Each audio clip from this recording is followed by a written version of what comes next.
Buffalo's gonna win it, folks. The Bills make me wanna shout. Kick your heels up and shout. We're seeing why the Buffalo Bills are en route to the playoffs. Come on now, the Bills are making it happen now. Stand up now, come on and shout. Buffalo Bills go undefeated. And we're going to the Super Bowl. Right now, baby. Come on, come on. No one Come on circles the and wagon shout. like the Buffalo Bills. What's going on, everybody? What's going on, everybody? We'd like to welcome you to another edition of the Overdue Bills podcast. We have a special guest with us here today.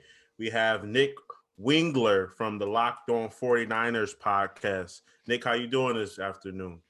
Good. How you guys doing? Can't complain, We're man. doing good, man. Doing real There we good. go. We're blessed to have you a part of our weekly podcast to give the people what they want. We got a big game coming up this week against the San Francisco 49ers. I think they changed their name to Arizona, right? Y'all the Arizona 49ers, right? Glendale 49ers, I think. something like that. Yeah, okay. The San Francisco 49ers located in Glendale. How about that? Yeah. So we're just here to give the people what they want. Nice, enjoyable, nice little podcast for the people. But before we get to it, we got to get down to business. As you guys know, this podcast is brought to you by Buffalo Wing Kings. Being from Buffalo, there's two things the guys here at OBP know. That's Bills football and wings. Our first choice and the best choice is Buffalo Wing Kings. At Wing Kings, they have 101 flavors. And a beloved Wing of the Month special, Wing Kings is sure to school any other wing place around. Open in 2 locations by January 2021, one in the University District on Main Street and one in the Black Rock area on Niagara Street. Available for Bills games, parties, celebrations, or just for lunch or dinner wing cravings. Stop by the Elmwood Village location at 484 Elmwood Avenue or give them a call at 716-248-1427 for all your wing needs and find out what they have to say. And we know they will have the best wings in town, hand down. Sir, shout out to Wing Kings, man. So, Nick, we're going to get right down to business.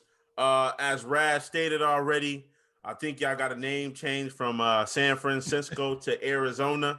So, as the people know, or if you don't know, the next 2 weeks, the San Francisco 49ers, their next 2 home games, will be played in Arizona. We know that there's no fans in the stands, but it's definitely a different atmosphere. So how are the San Francisco fans feeling about this?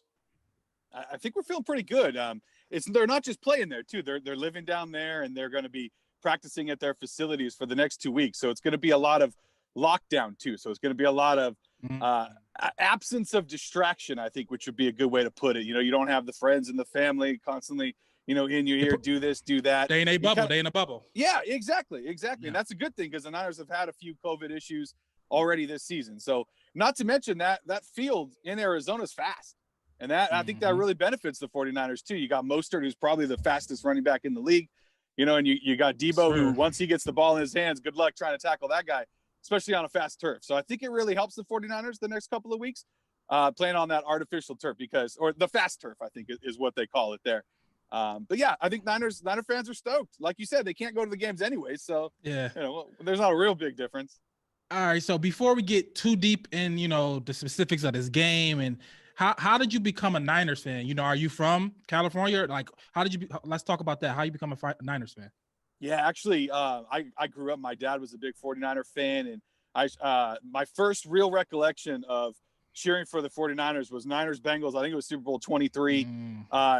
Joe Montana, John Taylor back in the end zone, sitting on my dad's lap and arms up in the air. We won. Yeah. And, that just resonated with me and just really was like, okay, that's it. I'm going to bleed scarlet and gold for the rest of my life. Like, that's it. This is what I'm going to love. And yeah, so since then, it's just been a passion of mine. It's one of the only things in my life that's ever really always been there, no matter what, good, bad, didn't matter. I was going to be happy or sad based on how my Niners played each week. So that's my love of San Francisco football. That's good. Yeah, I mean, I have actually my pastor at church, he's a big 49ers fan. And Sounds like a good guy. we get not in Buffalo. We don't like that. we actually we went in his office one day and we didn't do it though. We thought about it. We was gonna put a whole bunch of Bills wallpaper all over his office, trying to convert him because San Francisco been having some down years the last couple seasons. So we're trying to slowly convert him to the Super Bowl into yeah, but they didn't show up too good, man. No, it was a rough. It was a good game. They played well. Kansas City just beat them. I mean, that's all there is to it. They were a better football team. It sucked. There's nothing worse than losing that Super Bowl. I'm sure 31 other teams would change places with us. But when you get there, you're just like, yeah, here we go. We're going to win. And when you have the lead, and you just feel like this game, we're going to win. We're going to win. And then you don't. It's such a heartbreak. You know what they say? If you don't win at the top, you just like everybody else. Yeah. So that's right. I don't know. I'll take some. Well, we got enough Super Bowl losses, so I actually maybe not. I don't want no more Super Bowl losses. So no, Super Bowl losses are not fun. But talking about the Super Bowl, y'all coming off the Super Bowl, and y'all thought y'all had a chance to maybe make it again or make some noise, and then injuries. Yeah, so it started on day one. Talk about that. Yeah, I mean, it's Nick Bosa going out early, Richard Sherman going out, missing most of the season. You lose Solomon Thomas. Dee Ford hasn't even played a snap this year. It's just been one thing after the next. Debo gets hurt, Kittle gets hurt, Garoppolo gets hurt. Mostert's been in and out of the lineup. Yeah, no, I mean everybody that's fantasy relevant. Yeah, exactly. You play fantasy football. If you drafted a Niner this year, you're not doing well. Yes, that's all there is to it. No, so it's been a rough year, obviously coming back. But you look at the standings, and the Niners are right there in the wild card hunt. And this is a huge game come Monday night. It's not a must win. The Niners don't have to win this to make the playoffs because they got the Washington football team after that, and then followed up by the Cowboys. So the schedule gets a whole lot easier after we play you guys. But it's been rough. You come off the Super Bowl like, oh, here we go, we're gonna win the Super Bowl. Nope. And then the dive just continues down. Yeah. So I know I'm kind of hypothetically speaking, but without those injuries, how do you feel that the 49ers would be right now? Do you think you guys would be top, a top team in the NFC in that playoff run already without those injuries? I do. Yeah, I really feel like they got better in the offseason. They went and got Ayuk, who's just been an amazing rookie wide receiver. The guy's electric. He fits exactly what Kyle Shanahan wants to do in that offense. He's that yak receiver. Plus, he's got the speed to go deep, too, which they didn't have with Emmanuel Sanders last year. So, plus they got better at left tackle. Joe Staley's been a great left tackle for the 49ers for a really long time. He retired. They went out and got Trent Williams, who may be the best left tackle in all of football. So I feel like they got better coming in. And not to mention Mostert. When that guy's healthy, he's a top 5 back in the NFL. Unfortunately, it hasn't happened. So, and that's football. I mean, that's every team deals with it. Some teams more than others. The 49ers last year were extremely lucky. They stayed healthy most of the year. And that's probably why they were 13-3 and went to a Super Bowl. There's a lot of luck that goes into this fun game that we all love. Is play with an oblong ball that bounces all kinds of weird ways. Say any given Sunday is what they that's say. Right. Any given Sunday. Yeah. Every inch counts, right? That's a great saying. Any given Sunday, a football team can win. So, or Monday for that ends. And so, I want to talk about this division. A lot of people say this is the best division in football, right? Yeah. Everybody is vying for playoffs. They, one of our another of our calls preach saying all 4 probably gonna get in the playoffs. That'd be crazy. So just talk about how you feel about the division. Do you feel like y'all team is up to par with the rest of these guys? And just to feel how compared to other teams, compare the 49ers to the other teams in the division, how you feel about it? Yeah, I mean, it's definitely the toughest division in football. That's for sure. You got the Seahawks sitting on top. They got a couple game lead there, and the Rams, the Cardinals, both tough football teams. Both have gotten a lot better. The Rams had a dive last year, kind of Super Bowl hangover, kind of like what the 49ers are dealing with this year. And the Cardinals are on the way up. Kingsbury's got that team playing well. Murray, he's just fun to watch. He looks like your little brother that's out there, he's like the kid that gets called up to varsity. He's a freshman, and he's just out there. He's the it just shows guy, out, right? But he's faster than everybody else. That's you got to be scared of that guy anytime he's got the ball in his hand. So it's a tough division. And like you said, all 4 of these teams could theoretically make the playoffs, especially if a game gets canceled. Sometimes 'cause then they open up that 8th playoff spot in both conferences. And then, then I think for sure, I think you're going to see all 4 of those teams get in. But it's going to be tough for the Niners to win the West. I think Seattle's probably going to, unless they take a big nosedive, I think they're going to win that division. But I think that, they have a game against Arizona still, and they got a game against Seattle. So anything can happen. It's a tough division. I wish we were in another division, like maybe the NFC East this year. They'd be in first place in the East. I don't know. Maybe it's contagious. Maybe if you get in that division, That's just true. suck. I don't know, man. I don't know what's going on around there, man. I think it's just bad over there. It is. Everybody's bad over there. You're going to get a 6-10 team win that division in the playoffs. It's going to be ugly. And host a playoff game? That's going to host a playoff game. Oh, that's crazy. I can't even imagine that, right? It really upsets a lot of teams, a lot of fans. I won't say teams, probably teams too, but a lot of fans are very, very upset. You got a team that's 4-7 right now, leading the NFC East. Like that is insane. Yeah, 6 wins will do it for you. 7, 6 wins, 5 wins, Mike. We don't know. 5 wins, man. It'll probably be 6, and maybe 7. 7 will insure it. Sure, yeah, 7 for sure. 6 probably gets you there. That's crazy. Yeah. But I want to talk about these quarterbacks. We is in a division, and I think mostly everybody think they're confident in their quarterback.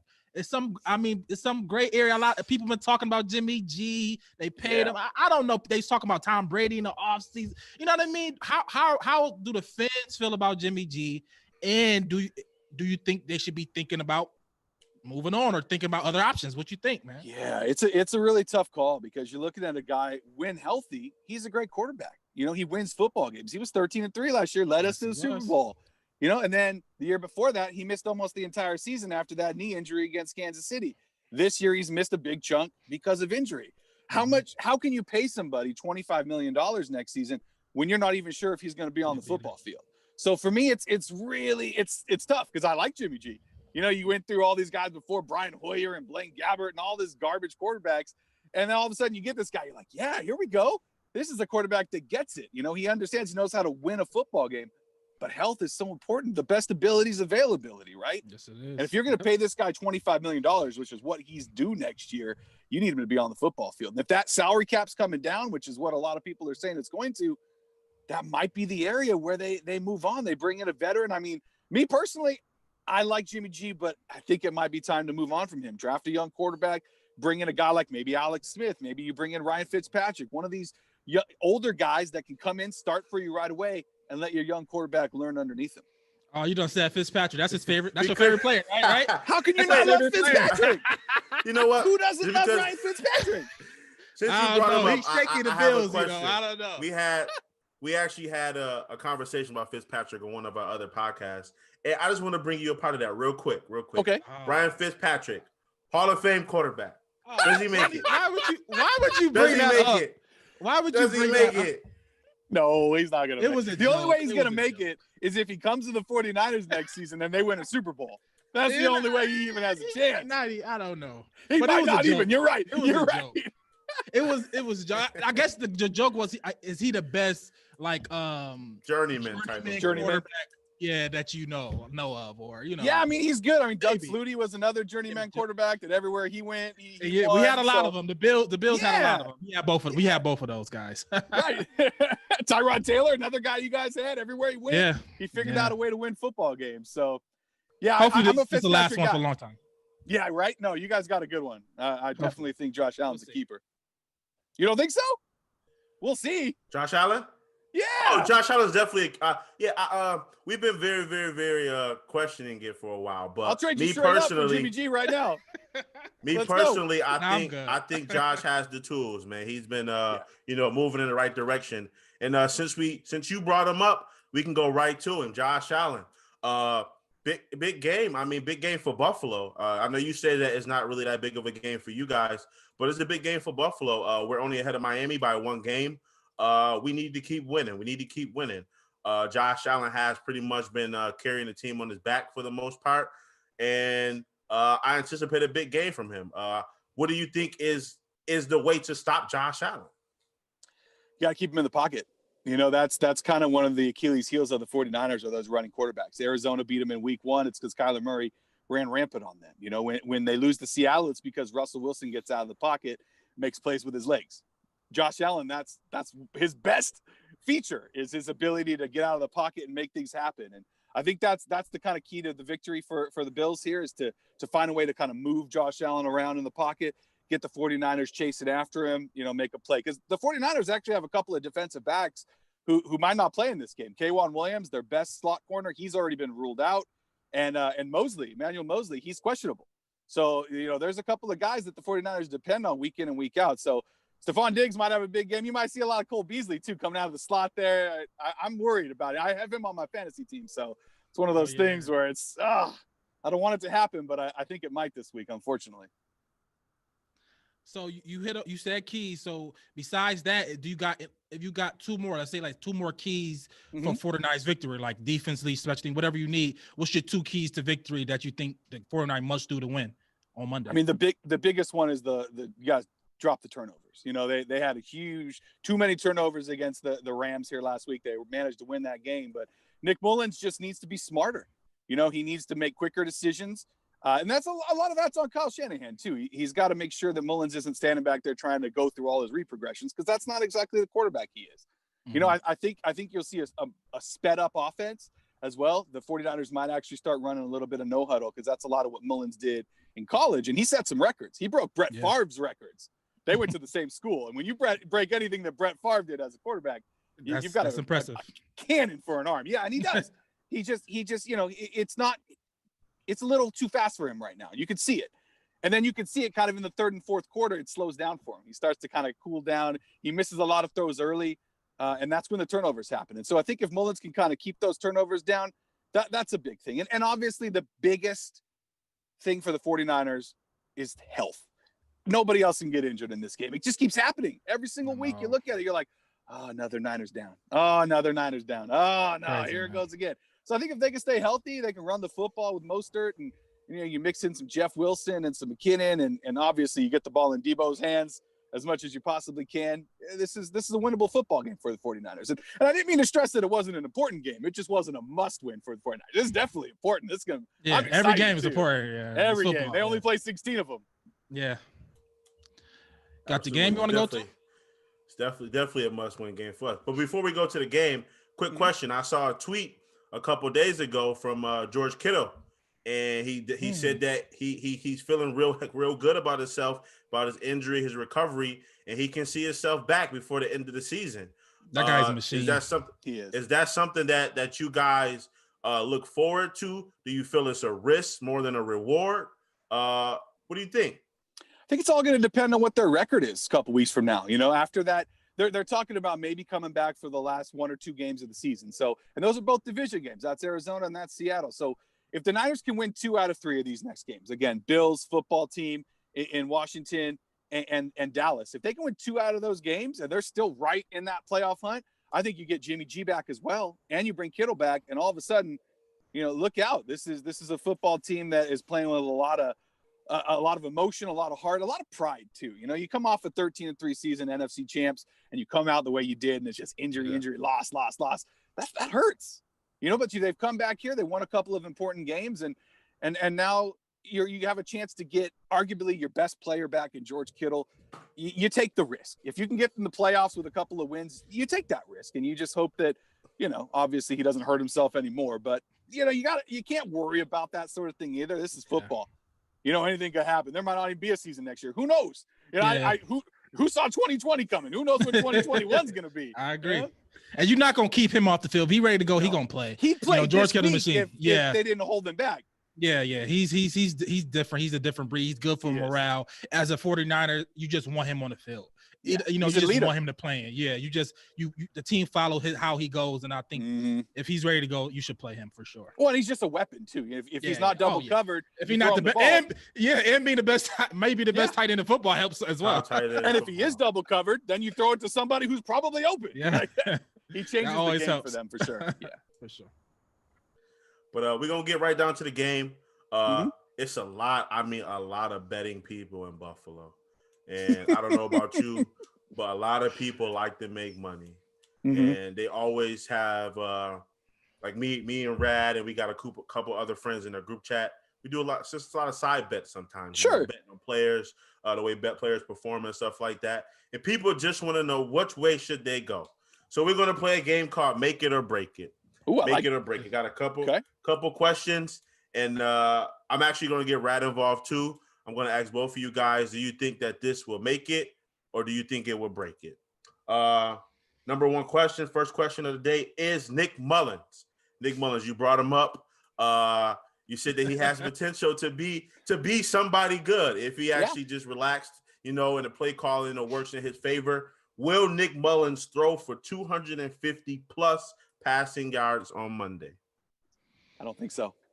I don't think he's going to, but I don't think he needs to for the 49ers to win the game either. Like I said, you get Mostert involved, you get that running game going. I don't think you're going to need 250. If he does, it probably means that they're playing from behind and then they're trying to score points late. So that's not a good sign for the 49ers. I think for them to win, I would like him right around 200. You get another 150, 175 out of the running game, and that defense comes out just like they did last week and plays well. So I'd say no. I'd say take the under on that. Yeah, man, I gotta agree. I think the game plan is definitely, if you got Mostert back, you're gonna want to play him. You're gonna want to, Right. he can pop anything for 80, 90 yards, and you're gonna want to get the ball in his hands. A lot of throws behind the line of scrimmage with Debo and Ayuk. Those quick passes, those quick screens, stuff like that. So no, I don't think he gets there. But I mean, I wouldn't mind it because that once again, that means they're playing from behind, throwing a lot of yards, and it's a shootout, and I like our chances in a shootout. But yeah, I'll take the under on that. Mm-hmm. Okay. Last week the Bills was actually very active in a running game. Do you think the Bills running back core will outrush the 49ers running back core this week? No, because for some reason you don't give the ball to Moss enough. I don't get it. He seems like, in my eyes, to the eye test, he's the better of the two running backs, but they keep giving it to Singletary for some reason. But no, I think that the 49ers are going to lean heavily on their rush game. And again, obviously game script has a lot to do with it. If they can keep running the ball, they're going to. And with Mostert and like I mentioned, you got McKinnon, and Wilson, you got a couple of guys that they can just keep giving the ball to. I think the 49ers probably win that rush game. Although then you also got to weigh in Allen's rushing as well, because he's going to get probably 40, 50, 60 yards on the ground as well himself. So I would take the Niners in the rushing category. Yeah, I mean, I hate to keep it agreeing, but yeah, I agree that 49ers, I mean, they run a team. That's the scheme. That's Kyle Shanahan. You know what I mean? And we literally the passing team, the Buffalo Bills, so probably the most passes heavy team, one of them. And I think what he said earlier about the corner, so a lot of cornerbacks being out, a lot of DBs being out, and we're gonna try to attack that with Diggs and Beasley and Gabe Davis. So yeah, and I think they got the better backs as well. So I think San Fran definitely gonna lead, or they want to for sure. But I would definitely lean to that they're gonna lead the game in rushing for sure. Okay. With they backup quarterback as well. Yeah, exactly. Backup quarterback. Next question. Will the Bills defense get at least 2 sacks and 1 interception? I could see the sacks for sure. And probably the interceptions too. I mean, it's hard. Again, we're talking about Nick Mullins here. He hasn't been as stellar as he was last season when he had to step in, and 2 seasons ago when he had to play quite a few games. I think that they've got a book on him now. You kind of know what Mullins wants to do. The sacks, there's some internal struggle there. The 49ers on that right side. Also, McGlinchey, right tackle, hasn't really lived up to his first-round pick from a few years ago. But as long as Trent Williams stays healthy, that sack's not coming from the left side. So, and Laken Tomlinson's holding down that left guard spot too. But yeah, I think that sounds about right. 2 sacks and a pick. Unfortunately, I think you're spot on there. So what is it, over, under, or we will at least get that? I can't push? I'm actually, I don't remember. I'm gonna go over. It's make it or break it. Oh yeah, I think we definitely can do that. I think we can get more, probably a little bit more, maybe. Because the way Klein been playing, the way Klein played, the way Hughes been playing, I think we're gonna definitely be in the back. For our defense they shifted the gear ever since that Seattle game. We've been playing better defense. We've been getting way more pass rush. We've been blitzing more. And I like our defense is coming. It's not where we was last year. We was really good last year. We're not that yet, but we get it. We slowly inching up, getting there. And if Klein gonna keep playing like he trying to, I don't think he defensive player of the year, but last 2 or 3 weeks he been playing like He's been playing great football. Really great football. If he continues that, you know what I mean. I think for sure we definitely 2+ and 1+ as far as interceptions. I think we can definitely do that, if not more. Okay. Now we're gonna take it to the sports betting. one sports betting question. I think this is probably the only one that really matters because I think we both know that the Bills are going to win on Monday. But total points under 47. No, I think it's going to be over. Like I said, that Arizona field, that's a fast turf. And the 49ers are probably going to, have to chase some points. The DBs are out on defense. I think Allen's going to throw quite a bit. I think that it's going to be over. I think we're looking at like a 30-27 game, something like that. Yeah, before you give your because we got a little segment we picked the score and stuff like that. But yeah, I'm gonna say over. I'll take the over on that. I think I was wrong last week. I thought it was gonna be high scoring as well with Chargers, but I think that I don't. It's a good number. I don't know. It's a good number. Tough. 47 is a good number. 50. Can they get to 50? I think they can get to 50. I won't be shocked. You know what I mean? So I'll go over. And then again, we thought that last week, and it was a low-scoring game, Bills Chargers, and those are two high-scoring teams. Two more questions. You actually brought both of these guys up earlier. Cole Beasley will have more receiving yards than Brandon Ayuk. No, I don't think so. I think Ayuk is going to be a focal point for the 49ers. He was out last week. They really missed him. They missed that guy downfield that they could throw the ball to, especially when you got Debo playing the way he is. I think you're going to see some double coverage on him. I think that's going to open things up for Ayuk. And the Beasley things, it's a great question because, like I said, they're starting slot corners out. So that maybe Beasley's going to throw for more yards. I don't know. You guys throwing touchdowns all of a sudden. Yeah. I'm gonna lean Beasley here. Beasley been like super consistent for us. I like Brandon Ayuk. I got him in one of my fantasy leagues. I'm happy that he's back. But I think I'm gonna lean Beasley this week. I think Josh Allen just threw for like close to 300 yards, and that gives him the cushion to get 90 to 100 of those yards. So I'm gonna go Beasley. Okay, and final question of the game: make it or break it. There's a rumor out there that Richard Sherman should be back this week. He was back last week. Richard Sherman. He played last week. Yeah. He played last week. Oh, did he? Yeah. I didn't watch the 49ers. 49ers aren't on my TV guide to watch because they're not very interesting to me. So I try to stay away from them. But Richard Sherman, will he keep Stephon Diggs under 80 yards receiving?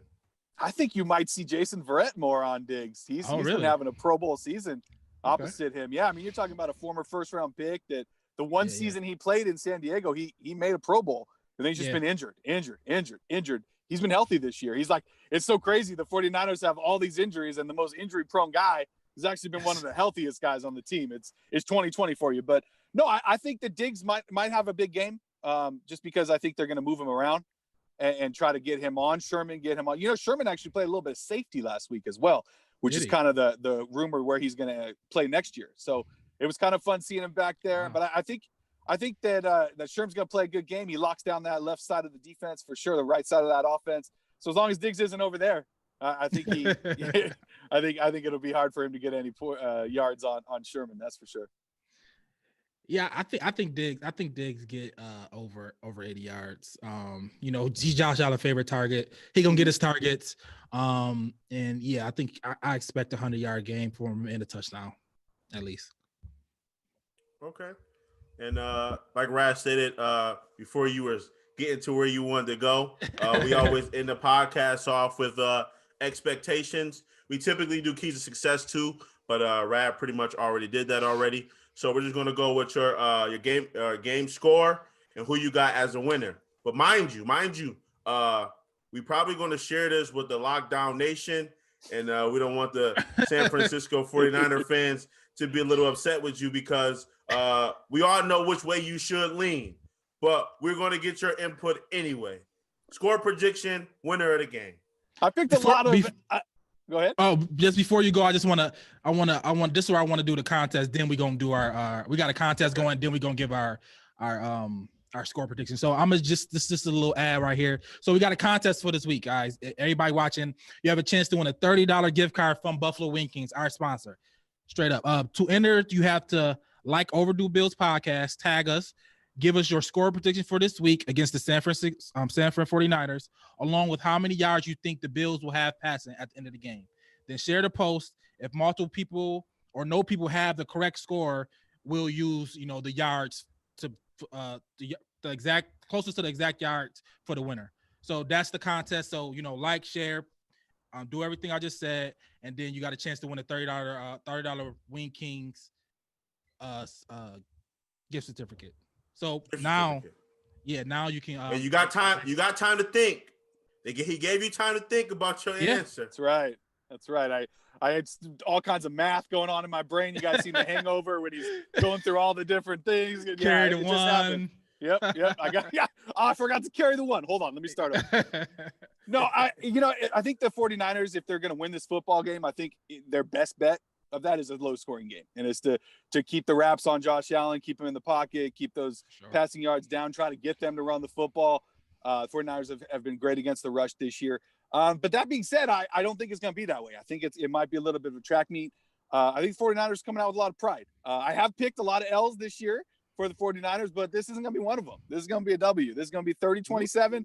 49ers are going to get another Robbie Gould field goal at the end of the game, and they're going to push themselves back up to 500. Oh man, if that happened, I'll be pissed. I'm sure he paid that much. But I got my score going. I got the Bills winning, obviously, 31-17 Buffalo. I think Josh have a good day. I think Diggs have a good day.